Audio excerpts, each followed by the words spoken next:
حضرت قیس بن سعد، یہ حضرت سعد بہت بڑے عظیم المرتبت صحابی ہیں، ان کے بیٹے ہیں حضرت قیس، کہتے ہیں میں گھر میں تھا، ابا بھی گھر میں تھے، اللہ اکبر، تھوڑی دیر گزری تو آقا کریم علیہ الصلوۃ والسلام نے اپنے کچھ غلاموں کے ساتھ ہمارے گھر تشریف لائے، اور آپ آ کر دروازے پر دستخط دی، اور دستخط دے کر ساتھ ہی بلند آواز سے فرمایا السلام علیکم۔ حضرت سعد اندر ہی تھے، محبوب کی آواز کو سنا نا تو بڑی آہستہ آواز میں کہنے لگے وعلیکم السلام۔ تھوڑی دیر گزری، آقا کریم علیہ الصلوۃ والسلام نے دوبارہ دروازہ کھٹکھٹایا اور پھر بلند آواز سے فرمایا السلام علیکم، یعنی سلام عزت، کیا گھر کے اندر آنے کی اجازت ہے؟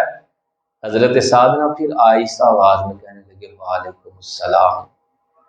بیٹا انداز دیکھ رہا ہے کہ ابا کر کیا رہے ہیں؟ تیسری مرتبہ ہوا نا، بلند آواز سے سرکار نے سلام فرمایا تو انہوں نے پھر آہستہ آواز میں جواب دیا، تو سرکار چونکہ 3 مرتبہ ہی اجازت کا فرمایا ہے تو سرکار پلٹنے لگے تو بھاگ کر پیچھے گئے۔ حضرت سعد نا، بیٹا بھی ساتھ تھا، کہنے لگا آج باپ کا انوکھا انداز دیکھا ہے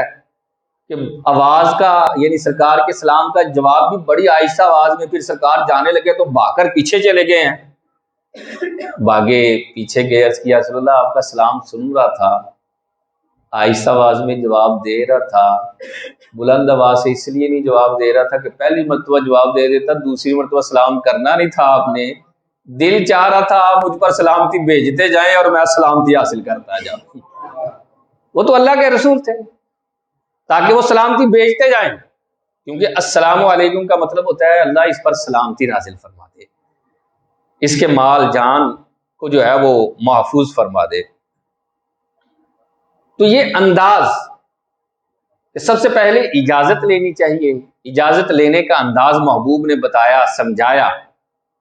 کہ کس انداز سے اجازت لینی ہے۔ دروازے سے ہٹ کر نگاہیں نیچی ہونی چاہیے، شرم حیا کا تقاضا، بلکہ نبی کریم صلی اللہ تعالی علیہ وسلم نے فرمایا